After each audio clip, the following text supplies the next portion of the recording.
एक बहुत ही गुप्त रीजन की वजह से हर साल कई लोगों की अचानक से मौत हो रही है और यह सीक्रेट कॉज इतना अनजाना है कि कई लोग आज भी इससे अफेक्टेड है, लेकिन इसकी सीरियसनेस का उन्हें कोई अंदाजा भी नहीं होगा। और इसीलिए यही छुपी गलती आज करोड़ों इंडियंस अपने रोजाना की जिंदगियों में दोहरा रहे हैं और अपनी जान के साथ खेल रहे हैं। आप लोगों को तो यह पता ही होगा, पिछले कुछ सालों से रोजाना बहुत से यंग लोगों में हार्ट अटैक्स आने के केसेस सामने आ रहे हैं। इनफैक्ट आज हार्ट अटैक्स ही इंडिया का सबसे बड़ा किलर बन चुका है और 3 में से 1 इंसान की आज मौत हार्ट अटैक्स की वजह से ही हो रही है। Have you noticed how so many young people are dying of heart attacks? Young men and women in their 20s and 30s dying. 50% of heart attacks in India occur in people below the age of 50. Why heart attacks are suddenly claiming young lives? अब interesting बात यहां पर यह है कि doctors ना अभी तक मोस्टली हार्ट अटैक्स के लिए सिर्फ कोलेस्ट्रॉल को ही जिम्मेदार माना करते थे और इसीलिए इनके सारे सॉल्यूशंस मोस्टली सिर्फ बैड कोलेस्ट्रॉल को कम करने और गुड कोलेस्ट्रॉल को बढ़ाने तक ही सीमित हुआ करते थे, ताकि आपके हार्ट की नसें ब्लॉक ना हो और आपको हार्ट अटैक ना हो। बट हाल ही में जो रिसर्च कंडक्ट किया गया उसमें हार्ट अटैक्स के एक ऐसे गुप्त कारण का पता चला जो कोलेस्ट्रॉल से भी ज्यादा खतरनाक और जानलेवा हो सकता है अगर सही समय पर इसका ट्रीटमेंट नहीं हो पाए तो। इस नए रिसर्च में वैज्ञानिकों ने टोटल 101 हार्ट पेशेंट्स के ब्लॉक्ड नसों से सैंपल्स इकट्ठा किए। जब इन सैंपल्स को उन्होंने अपने लैब में टेस्ट किया तो पता चला उन 101 पेशेंट्स में से करीब 78% पेशेंट्स की नसें कुछ ऐसे बैक्टीरिया ने ब्लॉक करके रखी थी। अब इंटरेस्टिंग बात यहां पर यह है कि एग्जैक्टली वही बैक्टीरिया था जो उन पेशेंट्स के दांतों में भी इंफेक्शन फैला रहा था। यानी कि उन 78% हार्ट अटैक पेशेंट्स जिन्हें हार्ट अटैक्स आए थे उनमें यह एक बहुत ही बड़ा कॉमन फैक्टर था और शायद उन्हें हार्ट अटैक्स मेजरली इसीलिए नहीं आए थे कि वो ऑयली खाना खा रहे थे या बैड लाइफस्टाइल या स्ट्रेस की वजह से हाई कोलेस्ट्रॉल बिल्डअप हो गया था, बल्कि शायद इसका वास्ता उनके दांतों की हेल्थ के साथ ज्यादा था। सो क्या इसका मतलब यह है कि दांत के कीटाणु जो है वो किसी तरीके से दिल तक पहुंच जा रहे हैं और हार्ट अटैक्स कॉज कर रहे हैं? वेल, जो बैक्टीरिया आपके दांतों को इन्फेक्ट करते हैं आखिर वो आपके हार्ट को कैसे इन्फेक्ट कर सकते हैं? I mean, उन बैक्टीरिया को तो हमारे पेट से होकर गुजरना पड़ेगा और पेट में तो बहुत ही पावरफुल हाइड्रोक्लोरिक एसिड होता है जो सारे बैक्टीरिया को मोस्टली खत्म कर देता है। तो फिर आखिर ये कैसे पॉसिबल है? अब जब इन न्यू फाइंडिंग से डॉक्टर्स अपना सर खुजा रहे थे, एक माइंड ब्लोइंग ऑब्जर्वेशन एक रीनाउंड हेल्थ केयर कंपनी मायो क्लिनिक की तरफ से आया। जब उन्होंने 2005 हार्ट सर्जरीज को असेस किया तब पता चला कि रफली हर 10 में से 1 हार्ट पेशेंट जो सर्जरी के वक्त मरा था या जिसके सर्जरी में सैकड़ों सीवियर कॉम्प्लिकेशंस आ गए थे, उन पेशेंट्स ने अपने सर्जरी के जस्ट पहले अपनी डेंटल सर्जरी करवाई थी, especially tooth extraction surgery, यानी कि दांत निकलवाना। And we know that patients that have dental problems they may be at higher risk for having more bacteria in the bloodstream and therefore may have higher risk of having an infection on that new heart valve. And infections on new and artificial heart valves is actually quite serious. अब हम दांत तो usually तब निकलवाते हैं जब infection बढ़ जाता है और वो मुंह में फैलने लगता है, राइट? और इसीलिए इस रिपोर्ट के बाद हार्ट डॉक्टर्स बिल्कुल श्योर हो गए कि ये कोई संयोग या कोइंसिडेंस बिल्कुल नहीं हो सकता। एक बहुत ही बड़ा गैप है मेडिकल साइंस के नॉलेज में जिस वजह से कई लोगों की जानें जा रही है, क्योंकि जैसे ही डेंटल ट्रीटमेंट्स के बाद हार्ट के ट्रीटमेंट को किया जा रहा है, सिवियर कॉम्प्लिकेशंस क्रिएट हो रहे हैं। इनफैक्ट 78% हार्ट अटैक विक्टिम्स के हार्ट में वही सेम बैक्टीरिया मिल रहा है जो उनके दांतों में भी है और डेंटिस्ट और हार्ट सर्जन्स के बीच में कोई प्रॉपर कोऑर्डिनेशन और कम्युनिकेशन नहीं है। इस वीडियो के जरिए आज हमारी यही कोशिश रहेगी कि हम इसके पीछे के पूरे साइंस और कॉज एंड इफेक्ट को समझे, खुद को एजुकेट करें और डेंटल हेल्थ और हार्ट हेल्थ के बीच में क्या रिलेशन है इसकी अवेयरनेस सभी तक पहुंचाए, क्योंकि यही हमारा मकसद है इस channel gets it fly science के जरिए, साइंस के थ्रू पर्सनल एम्पावरमेंट लाना। सो शुरुआत करते हैं थोड़े से हार्ट एजुकेशन से, क्योंकि कॉमन इंसान के लिए हार्ट अटैक एक ही शब्द होता है सारी दिल की बीमारियों के लिए, बट असल में हार्ट अटैक्स अलग अलग किस्म के होते हैं। इस सिंपल से एनिमेशन की मदद से समझते हैं कि अलग अलग किस्म के हार्ट अटैक्स या मेडिकली कॉल्ड कार्डियोवैस्कुलर डिजीजेस पैदा ही आखिर क्यों होते हैं। सो देखो, ये है हमारा दिल और उसके आसपास की नसें। अब कई सारे रीजंस की वजह से, जिनमें से कुछ ये है आपकी नसों में प्लैक या क्लॉट फॉर्म हो जाता है, जिससे आपकी नसें ब्लॉक हो जाती है और हार्ट तक ब्लड सप्लाई रुकने लग जाता है। इस कंडीशन को हम एथेरोस्क्लेरोसिस कहते हैं। अब अगर लेट्स से ये एथेरोस्क्लेरोसिस उन नसों में हुआ जो आपके हार्ट के मसल्स तक खून और ऑक्सीजन पहुंचाते हैं, तो उससे क्या होगा? वेल, ऑक्सीजन ना मिलने की वजह से आपके हार्ट के मसल्स अचानक से सुन्न पड़ जाएंगे और धीरे धीरे ब्लड और ऑक्सीजन की कमी की वजह से मरने लग जाएंगे। अब जैसे ही कुछ अमाउंट ऑफ हार्ट सेल्स मरने लग गए, स्पेशली हार्ट के main pumping chamber left ventricle में, उस पेशेंट को एक हार्ट अटैक आ जाएगा, जिसे मेडिकल भाषा में मायोकार्डियल इंफार्क्शन कहते हैं। इस कंडीशन में अगर डॉक्टर्स ने समय रहते आपके उस ब्लॉकेज को निकाल दिया और आपके हार्ट मसल्स का ऑक्सीजन फिर से रिस्टोर हो गया, तो शायद आपकी जान बच सकती है। पर अगर लेट्स से पेशेंट हॉस्पिटल देर से पहुंचता है और ऑक्सीजन की कमी की वजह से ज्यादा मात्रा में हार्ट के सेल्स परमानेंटली मर जाते हैं, तो ये हार्ट फिर से रिपेयर नहीं हो पाएगा और उसकी पंपिंग एबिलिटी या तो सीवियरली इफेक्ट हो जाएगी या तो वो पूरी तरीके से रुक जाएगी, जिस कंडीशन को हार्ट फेलियर कहा जाता है।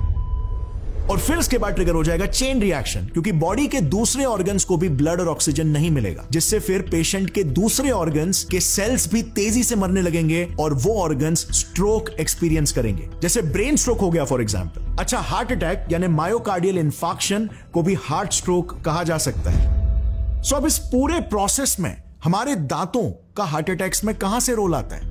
वो कैसे हार्ट अटैक से कनेक्टेड हो सकते हैं? तो वेल, अगर याद हो तो हमने पहले 78% हार्ट अटैक पेशेंट्स के क्लॉट्स में दांतों के बैक्टीरिया के मिलने की बात की थी। अब समझते हैं कि ये बैक्टीरिया आखिर इतनी दूर तक कैसे आ पाया और हार्ट को अपने शिकंजों में कैसे फंसा पाया।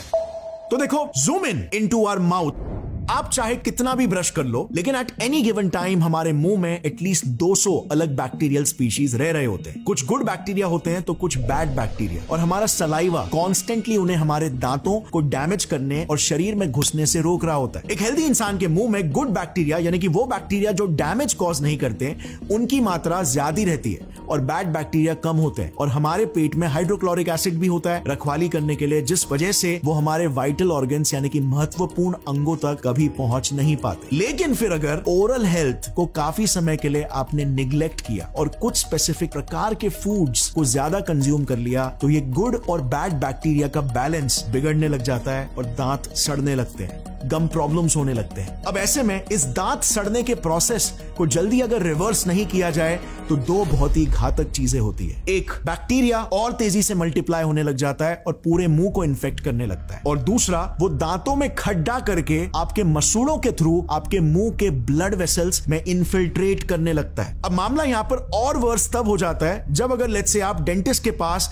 इन्फेक्शन को रोकने के लिए जाते हो, तो मोस्ट केसेस में डेंटिस्ट आपका टूथ एक्सट्रैक्शन करवाएंगे और टूथ एक्सट्रैक्शन करवाते ही इन कीटाणुओं को सीधा वन शॉट में शरीर के हाईवेज यानी कि हमारे नसों का एक्सेस मिल जाता है और वो हमारे वाइटल ऑर्गन्स तक आसानी से पहुंच पाते हैं। बट आखिर ये प्रॉब्लम शुरू कहां से हुई? इसका मेन रूट कॉज क्या है? तो वेल देखो, ये है दांतों की ऊपरी सरफेस जिसे एनामल कहते हैं, और ये है उसके अंदर वाला लेयर जिसे डेंटिन कहते हैं। ये मेजरली हाइड्रोक्सी एपेटाइट नाम के कैल्शियम फॉस्फोरस क्रिस्टल से बने होते हैं, और डेंटिन में स्पेसिफिकली एक प्रोटीन भी होता है कॉल्ड कोलाजन। अब जब भी हम खानों में सिंपल कार्बोहाइड्रेट्स कंज्यूम करते हैं, जैसे कि शुगरी फूड्स हो गए, इन फूड्स को हमारे मुंह के बैक्टीरिया ग्लाइकोलाइटिक पैथवे के जरिए पचाकर लैक्टिक एसिड रिलीज करने लगते हैं एज अ बाय प्रोडक्ट। यही लैक्टिक एसिड की मात्रा आपके मुंह में डिसाइड करती है कि आपका दांत सड़ेगा कि नहीं और आपका हार्ट इफेक्ट होगा कि नहीं।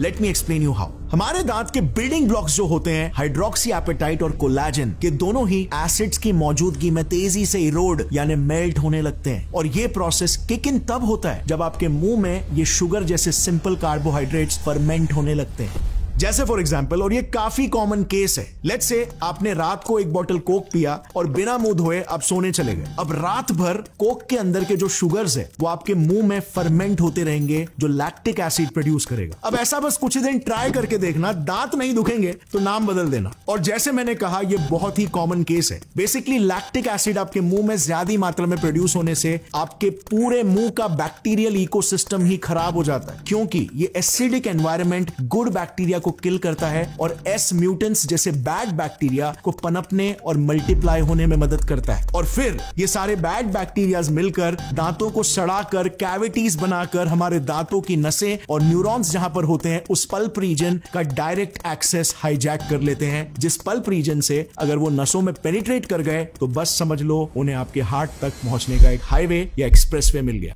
यही वजह है कि इतने सारे हार्ट अटैक पेशेंट्स के क्लॉट्स में वैज्ञानिकों को दांत के बैक्टीरिया मिले। अब ये बैक्टीरिया इससे पहले कि आपके हार्ट तक पहुंचे पहले से ही ऐसे केमिकल्स रिलीज करने लगते हैं जिससे हमारा इम्यून सिस्टम गड़बड़ा जाता है और हमारे खुद के ही टिश्यूज को अटैक करने लगता है, जो डिसफंक्शन ब्लॉकेजेस क्रिएट करने लगता है। दरअसल जैसे ही हमारे मुंह के बैक्टीरिया को हमारे नसों का एक्सेस मिल जाता है, ऑब्वियसली हमारी बॉडी का इम्यून सिस्टम एक्टिवेट हो जाएगा और उनके अगेंस्ट एक इम्यून रिस्पॉन्स शुरू कर देगा। लेकिन कुछ स्पेसिफिक माउथ बैक्टीरिया जिसके टैनरेला फॉस्थिया और पोरफायरोमोनस जिंजीवालिस, ये हमारे ब्लड स्ट्रीम में पहुंचते ही एक heat shock protein HSP60 release करने लगते हैं, जो कि ह्यूमन हीट शॉक प्रोटीन्स से ऑलमोस्ट 60% आइडेंटिकल होता है। अब हीट शॉक प्रोटीन्स ऐसे प्रोटीन्स होते हैं जो बेसिकली हमारा बॉडी किसी भी प्रकार के स्ट्रेस में रिलीज करता है। ये बेसिकली शरीर में डैमेज कंट्रोलिंग, स्ट्रेस रिड्यूसिंग और डैमेज फिक्सिंग का काम करते हैं। यानी कि आसान शब्दों में ये हमारी बॉडी को किसी भी प्रकार के इंटरनल या एक्सटर्नल स्ट्रेस से हो रहे डैमेज और डिस्ट्रक्शन से बचाते हैं। बट ये बैक्टीरियाज हमारे इन्हीं problem fixers heat shock protein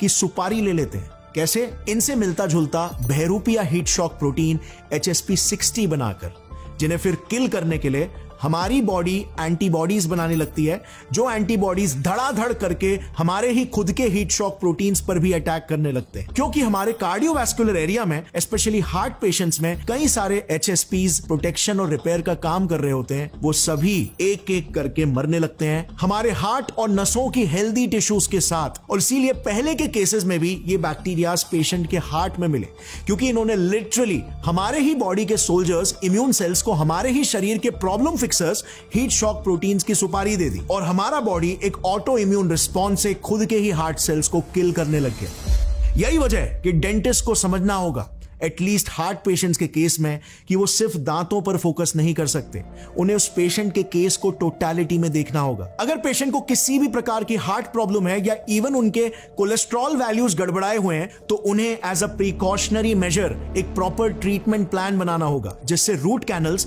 या टूथ एक्सट्रैक्शन जैसे प्रोसीजर्स से पेशेंट की हार्ट हेल्थ इफेक्ट ना हो और किसी भी पेशेंट को वो ओवर द एज पुश ना कर दे। But in the end friends, हमारे हेल्थ की रिस्पॉन्सिबिलिटी हमारे खुद के हाथों में भी इक्वली आती है। क्यों इंडिया एक ऐसा देश है जहां पर साइंस को बस एक सब्जेक्ट की तरह देखा जाता है, बस एक करियर ऑप्शन की तरह? क्यों साइंस को एक वे ऑफ लाइफ, एक माइंडसेट या फिर एक चीट कोड की तरह नहीं देखा जाता, जो आपकी लाइफ को कई गुना ज्यादा एम्पावर कर सकता है? वेल, जिस दिन मैंने पर्सनली ये बात रियलाइज की थी, इसने मेरी लिटरली लाइफ ही बदल दी, क्योंकि मैं अपने लाइफ के प्रॉब्लम्स के लिए साइंस को एज अ सॉल्यूशन की तरह देखने लग गया, इवन दो मैं साइंस करियर स्ट्रीम से आता भी नहीं हूं। हमें यह बात समझना होगा, science is not just for doctors या इंजीनियर्स और साइंटिस्ट, इट्स फॉर एवरीवन। सो अब देखते हैं कि हम अपने लेवल पर इस प्रॉब्लम को सॉल्व कैसे कर सकते हैं। सीधा प्रॉब्लम की जड़ से शुरुआत करते हैं, जहां से ये बैक्टीरिया आपके शरीर में एंटर ही कर पाते हैं, और वो है आपके मुंह से।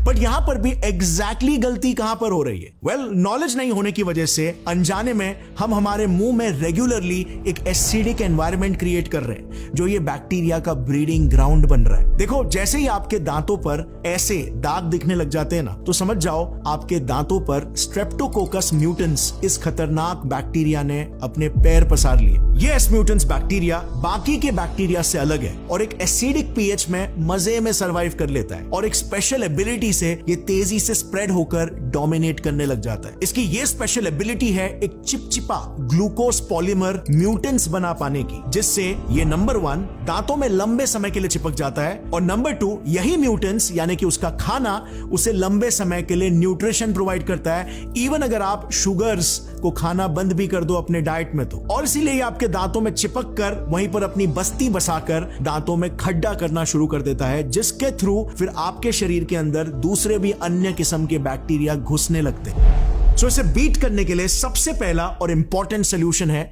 जितना हो सके शुगरी या हाई सिंपल कार्बोहाइड्रेट्स वाले फूड्स को मील्स के साथ खाओ। अकेले सिटिंग में नहीं। कई स्टडीज ये बताती है कि अगर आप लेट्स से 2 सालों तक लगातार करीब 200 ग्राम्स भी सुक्रोज यानी कि टेबल शुगर भी खाते हो तो वो ठीक है, मगर खाने के साथ खाना है, क्योंकि आपका सलाइवा खाने को डाइजेस्ट करने के साथ साथ सुक्रोज से बनने वाले एसिड को भी न्यूट्रलाइज कर देता है और दांतों को सड़ने से बचाता है। लेकिन वहीं पर अगर आप ये सुक्रोज अपने मील्स के बीच में अकेले खाते हो या फिर लेट्स से रात को अकेले खाकर सो गए तो सलाइवा पर्याप्त मात्रा में नहीं बन पाता, जिससे दांतों का सड़ना 3 से 4 गुना तेज हो जाता है। सो बेसिकली ऑड टाइम पे मीठा खाना अवॉइड करो और अगर गलती से खा भी लिया तो अपने मुंह को अच्छे से रिंस करो या ब्रश कर लो। नंबर 2, जितना हो सके सॉफ्ट ड्रिंक्स, इसकी कोक, पेप्सी या एनर्जी ड्रिंक्स को अवॉइड करो, क्योंकि इनमें हाई शुगर तो होता ही है बट साथ ही ये बैक्टीरियाज का काम और आसान कर देते हैं, क्योंकि ये खुद ही बहुत ही एसिडिक होते हैं और माउथ में भी एसिडिक एनवायरनमेंट क्रिएट कर देते हैं। ये पीएच चार्ट है जो इन ड्रिंक्स की एसिडिटी का प्रोफाइल बताता है। इस चार्ट में जितना कम पीएच उस ड्रिंक का